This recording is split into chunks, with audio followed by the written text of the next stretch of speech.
Hey guys, welcome back to Primer Podcast. My name's Jessica Flake, back here with Jorm Turner this week for our fourth week of Bless Your Heart. That's right. Bless your heart. Yeah, so we've went through, begin with prayer, and then listen with care, then eat with others. I wish I had that one. Pete got that one. Listen. He said that was, no, eat together. Oh, eat together. He said that was his favorite. But Yeah. I wish I had eat together. Yeah. Because love that part. Yeah, it's a good one. But I mean, you can still eat with people. I know. So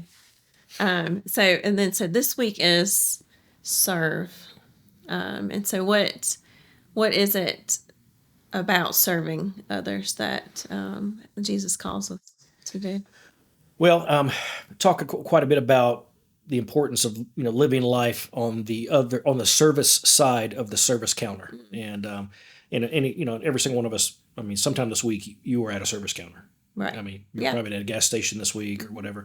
And most of us, we live our lives on the customer side, right? To where we go with expectations of being served, and that means you meet my expectations. Things better be timely. You better be polite. You better be nice.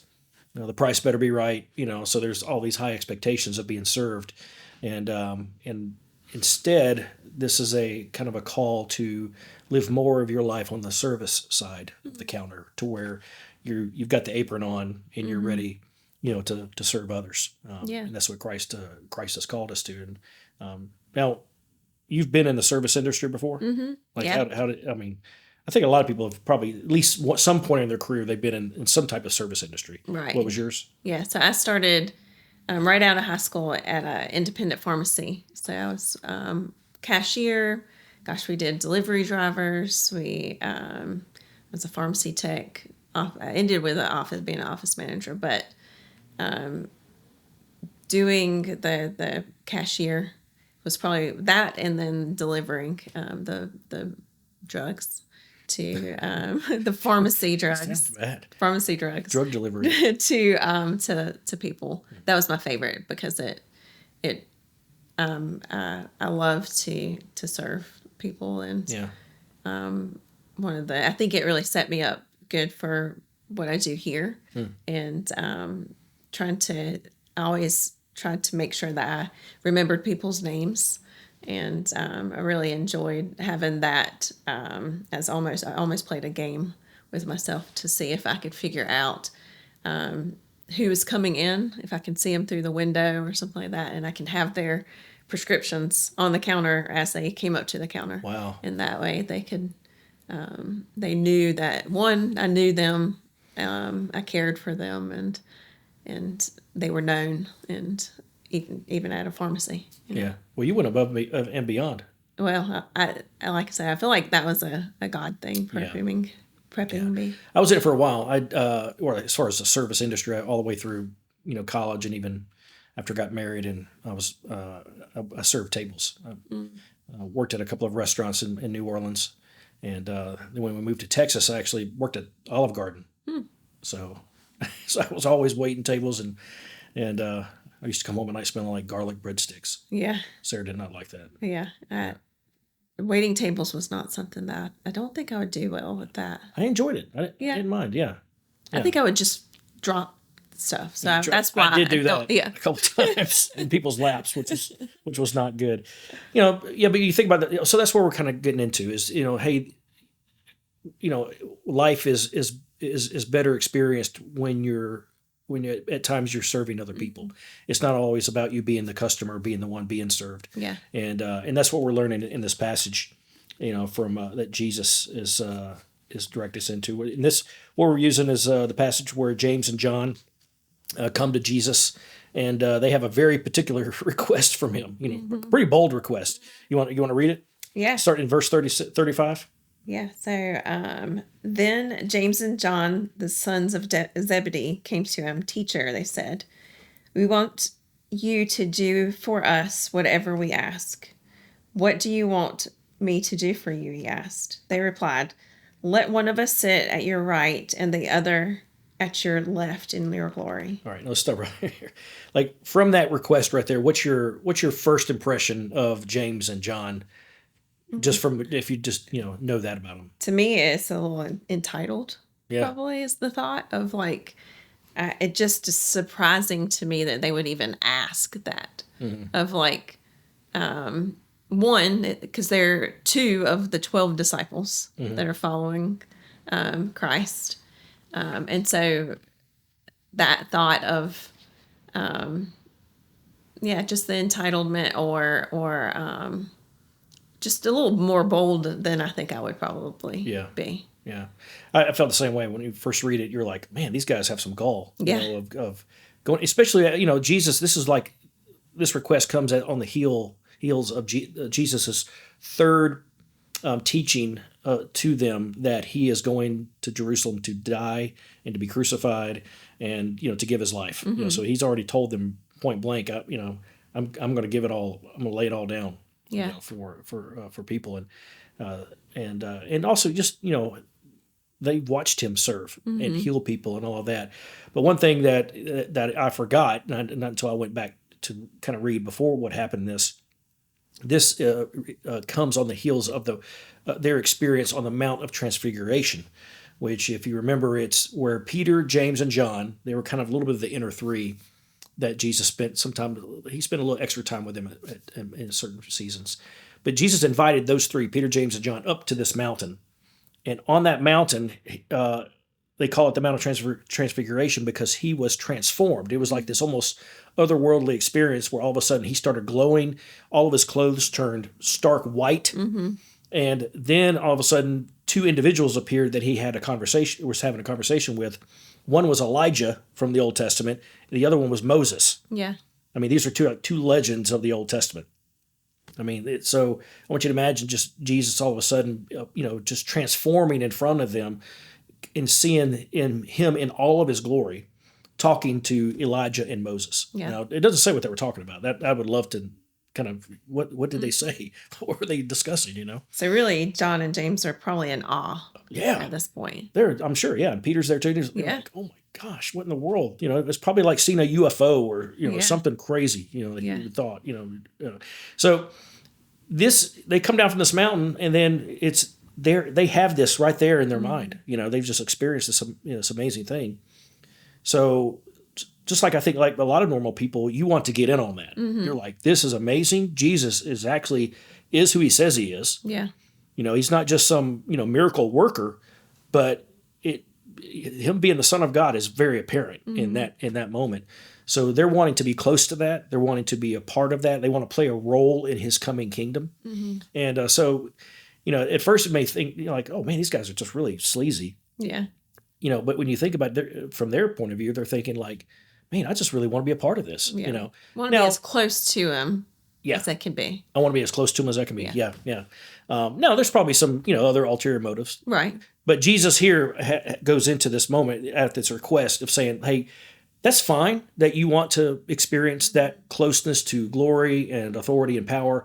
However, the path to that is not what you think it is. And that's where we get into this rest of it. So you go ahead and read. Yeah, so it says, you do not know what you're asking, Jesus said. Can you drink the cup that I drink or be baptized with the baptism that I'm baptized with? We can, they answered. Jesus said to them, you will drink the cup I drink and be baptized with the baptism I'm baptized with. But to sit at my right or my left is not for me to grant. These places belong to those for whom they have been prepared. Now, that right there, that kind of points to, when he uses two metaphors there, the cup and baptism. And both are referring to kind of a cup or drinking from this cup of suffering. Like later on in the garden, you hear Jesus say to the Father right before the crucifixion or even being arrested, Father, if you can, take this cup from me, this cup of suffering. It's also used in that same way in the Old Testament. Baptism is the same thing. It's the image of being overwhelmed by something or being just being overwhelmed or submerged. Baptism, just being overwhelmed by something, and that would be, in this case, would be suffering. So Jesus is saying, hey, as long as you're okay with drinking from this cup of suffering, and then being submerged, overcome by suffering, then you will be able to experience this.